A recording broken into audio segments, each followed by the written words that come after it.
So this is Kensvic Communications, and we are hosting our first She Leads Summit. And the purpose of the She Leads Summit is to inspire and empower young people, not necessarily women, because of the caption "she," people normally think we are limited to only women. But we have the notion that men also need to be inspired, irrespective. So the she, the S represents the ladies, and then the he represents the men. So we are inspiring both men and then women.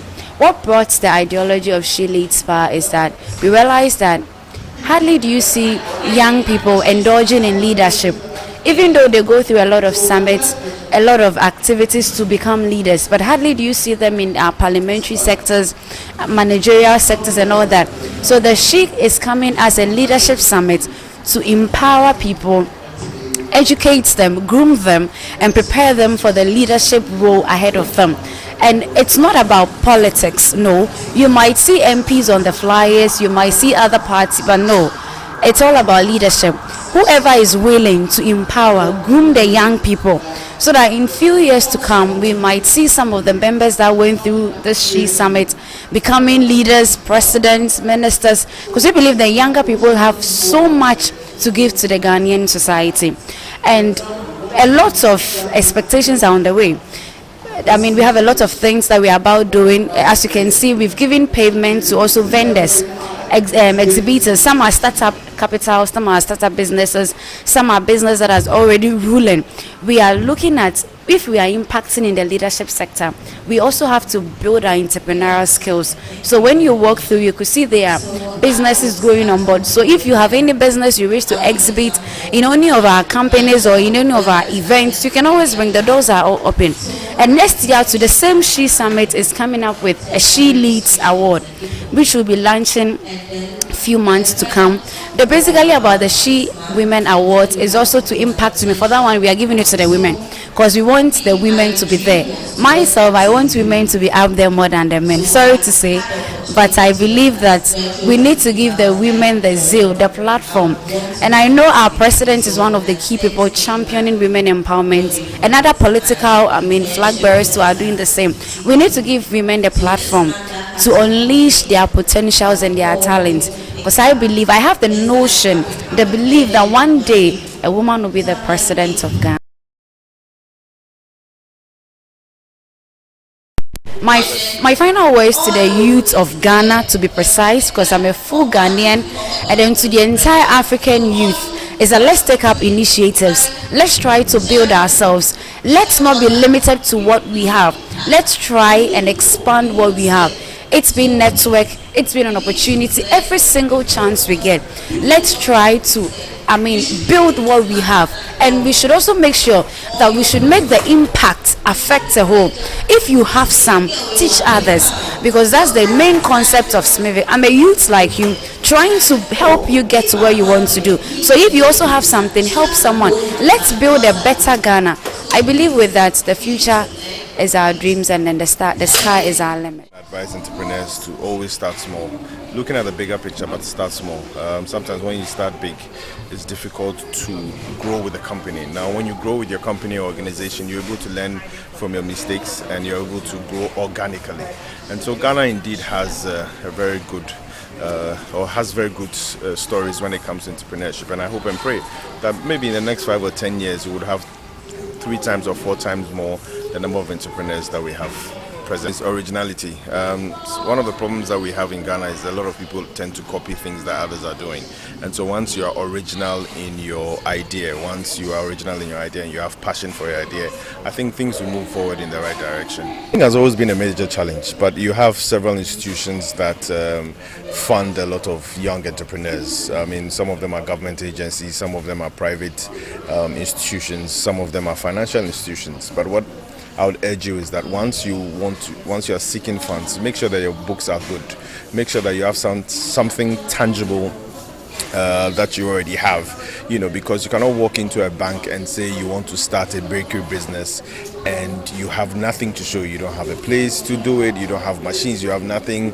That's a very high risk situation. And so at least once the bank sees that you've started something small and you need time for expansion, they would give you something, you need funds for expansion. They would definitely give you, throw in some funds for you to expand. And so it's always good to start already and then look for the sponsorship. And I think there are some financial institutions around that can help. And also, you should also ask your family and friends. I mean, family and friends are always the best, but just make sure that once you get the money, you pay back. Today is a very important day for the She Program Summit.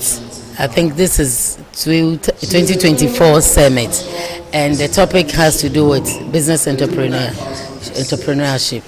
I'm very, very grateful to be part of this program because entrepreneurship and business is one of the things that is very dear to my heart, especially for this country, concerning the youth, because we have so many youths, about 80% or 90% of the youth who are always crying for employment or job. And so it is high time we start encouraging them in entrepreneurs, so that when they finish school, at least they have something they can easily do. The challenge we have in this country is that capital to begin a business or to start manufacturing or anything. As for the market, I think there's a lot of marketing around, but the capital to begin with. So I would like to congratulate the organizers of this program. That is something they do every year. I think I've attended about 2 of their programs, and so I would like to commend them that they should keep it up. They shouldn't give up. Sometimes the attendance is low, but it sends a lot of signal out there that there's something going on, that when you finish university or you complete your education, you can always come and learn something. Every year when they finish doing the summit, 1 or 2 people call me to ask me, how do we begin? And looking at what is going on in China and all other countries, India and all other places, you could see that the primary level of education has been introduced into entrepreneurs. So you see that they'll tell you that Chinese child who is 10 years have manufactured or have assembled a phone or something. It is because they start learning it from early stage. We have to learn to differentiate this with child labor, because sometimes children follow their parents to the farm, they follow their parents to the shop, and they observe what goes on. It's not child labor. By the time the child will grow up, she has interest in what the mother is doing or what the father is doing. So as a country, I think that we really have to encourage our young ones, and then also add it to our curriculum. We should encourage more of the vocational school, and even if possible, add it to the mainstream, so that vocational skills will be learned and materials will also be provided for them. Also, I would like to encourage most of our banks. So that they encourage the young ones by giving them loan to work